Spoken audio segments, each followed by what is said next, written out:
না?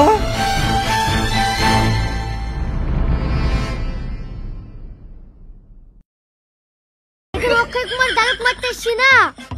এই শাহিন, ওকে এমন মারা মারবি যেন 20 দিনে ফুল ডবল হয়ে যায়।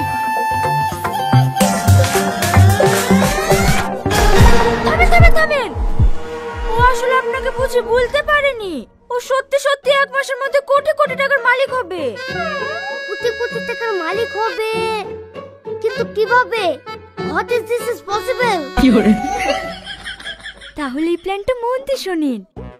ওর ভাই একটা কোটিপতি মেয়ের সাথে প্রেম করে। প্রেম করে? হ্যাঁ, আমি তো ওইটাই আপনাকে বুঝাতে চাচ্ছি। এই তুই শাট আপ, তোর কথা শুনতে ভালো লাগছে না। তুমি বলো। আপনার এই একলা আব্বা মরে গেছে, কোনো সারা শব্দ নাই। হায় হায়, আমি কেন মারতে বানানোর সাথে আব্বার বেঁধে দেব না? তাহলে আব্বাকে অকালে আত্মহত্যা করে মরতে হইতো না। কি বলছি রে? তোর আব্বার বিমানে? হ্যাঁ গো চাচা, আমার শ্বশুর ওই ফানালির সাথে বিয়ে করবো বলছিল। আমরা বিয়ে দিইনি বলে আমার শ্বশুর ঘুমের ওষুধ খেয়ে আত্মহত্যা করেছে। এই মেয়েটা তো গ্রামের যুবক বুড়ো কাউকে ছাড়ছে না, সবারই জীবন নষ্ট করে দিবে। এই তোমরা ধরো তো, ভাইয়ের লাশটা ঘর থেকে বার করতে হবে।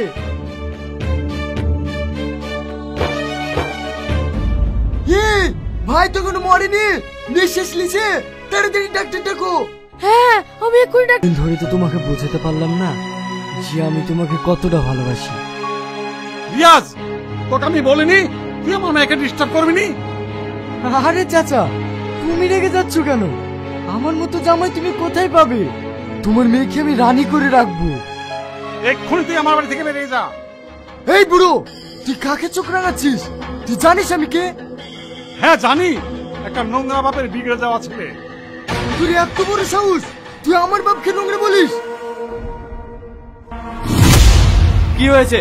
এখানে ঝামেলা করছিস কেন? দেখো আগুন, ও প্রতিদিন আমাকে ডিস্টার্ব করে, তাই আব্বা নিষেধ করেছে বলে আব্বাকে মারতে যাচ্ছে। ও, এতক্ষণে বুঝলাম তুই কেন আমার প্রেমে পড়িস না। এদিকে তো তুই নাগর পুষে রেখেছিস, তাহলে আমার প্রেমে পড়বি কেন? রিয়াজ, ছি, তোকে আজ কেমন কিছু বললি রে? এই বাড়িতে খেতে খুব পানি পাসিনি, পায়খানা ফিরতে খুব পানি পাসিনি। এই বাড়িতে আর জীবনে আসবো না।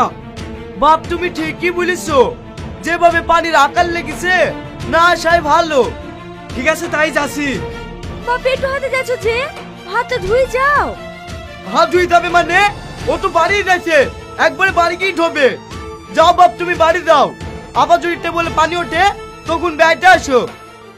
আব্বা, তুমি তো খুব পানির হিসাব করছো। ওদিকে তোমার কত বড় ক্ষতি হয়েছে তুমি জানো? কেন রে, কি হয়েছে? কাউরের পুকুরে তো পানি নাই, আমাদের পুকুরে পানি আছে বুঝলি, সবাই গা ধুতে নেমেছে। তাই নাকি? কার এত সাহস যে আমার পুকুরে গা ধুতে নেমেছে? চোদিনে দেখি কি